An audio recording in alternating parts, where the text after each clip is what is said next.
I graduated college with a criminal justice degree in Oh, 2011. interesting. Yeah. And then you were like, I'm gonna go work at Abercrombie. Yeah, yeah. So the So it's a little segue tongue was, in cheek. yeah, yeah. So, but the segue was when I moved into the loss prevention department. So, I was Okay. dealing with a lot of criminals, working with law enforcement quite a bit, Wow. and so I had a really interesting job. Yeah. And like early on, my title was an agent, so I was literally just in a store in Toledo catching shoplifters, and Wait, but you we, like undercover? Like, what do you oh yeah, yep. So actually? yeah, yeah. What? That's Yeah, crazy. but per the policies back then with Abercrombie and Fitch, like we had to wear like the dress code. So if you know anything about Abercrombie and Fitch in the past, like everyone in the stores looked the same. They all wore flannel, jeans, flip flops, or Converse. Clean shaven, Mm-hmm. everything like back in the past. But um, so catching them sometimes was difficult because like we literally just Flip looked like we flops. worked at the store. Yeah. Well, I wore Converse, but there was a couple foot chases that happened throughout the malls, and that was always a lot of fun. But I didn't even and know that they had that kind of a person on staff. That's insane. yeah, yeah. So like a lot of companies now are so I don't know what their policy is now, but back then, the companies were hands on, so they could use any reasonable force to control the situation because a lot of people get Right. violent. So, getting law enforcement or like mall security nearby to help apprehend someone was always, in everyone's best interest to keep everyone safe. Right. But yeah, like, I worked a lot alongside with Toledo police a lot and they were really helpful.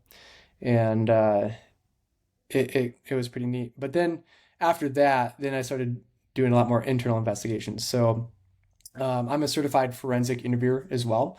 So I can, so the goal is to find out the truth. So like if I'm interviewing someone, I'm asking questions to understand how they respond and things like that. But also, when it comes to like an assumptive question, for example, trying to find out if they're lying to me at that Yeah. point, and then getting people to admit whatever crime they've committed, and then obtaining a statement.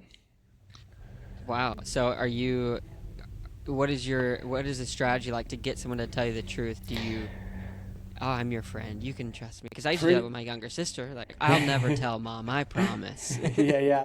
So yeah, like, there is a script, that kind of goes along with it, and but yeah, you want to build rapport. Like basically, the steps.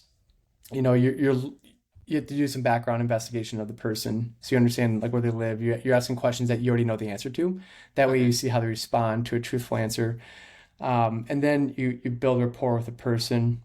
But the first time I should see like some type of reaction where I know if they're guilty or not is when I tell them what I do.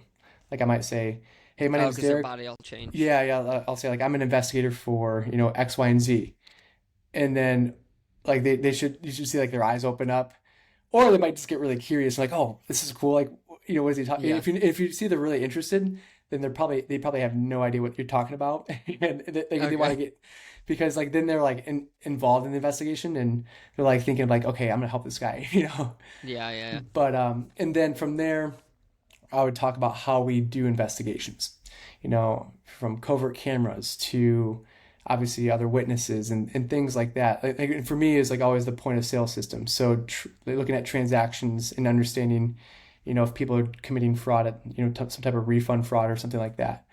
So What?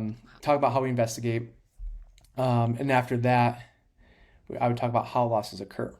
So but when I talk about how losses occur, by the time I get to the point and talk about what they did, I'd slow down and there should be another reaction.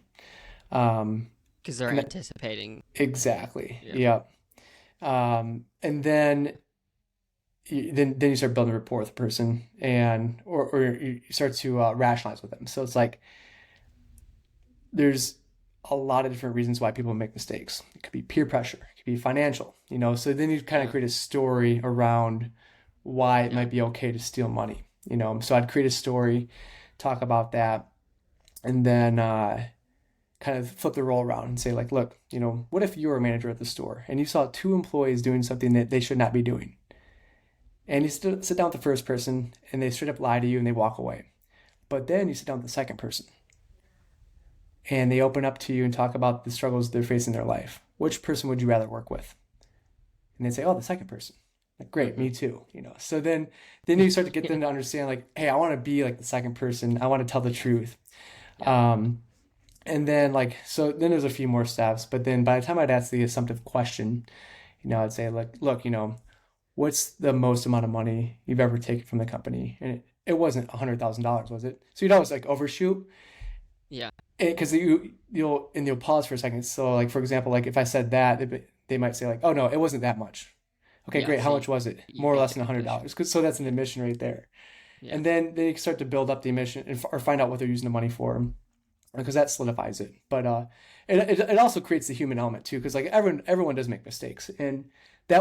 that was the good thing, the thing I like, enjoyed about my job, because I would literally speak with people that like were put in really tough positions. Yeah. And there's times where people were walking out with the police and they were thanking me because the way I talked to them and the way I treated them during that process. And so like everyone sees like these police interviews online or like on TV, and Yeah. it's not like that at all. A lot of the police adapt to what type of interview we do. Like when I went to the classes, there's always law enforcement with us. So again, really interesting job. But yeah, the times were changing, and I wanted to uh, work with people that were motivated and not criminals.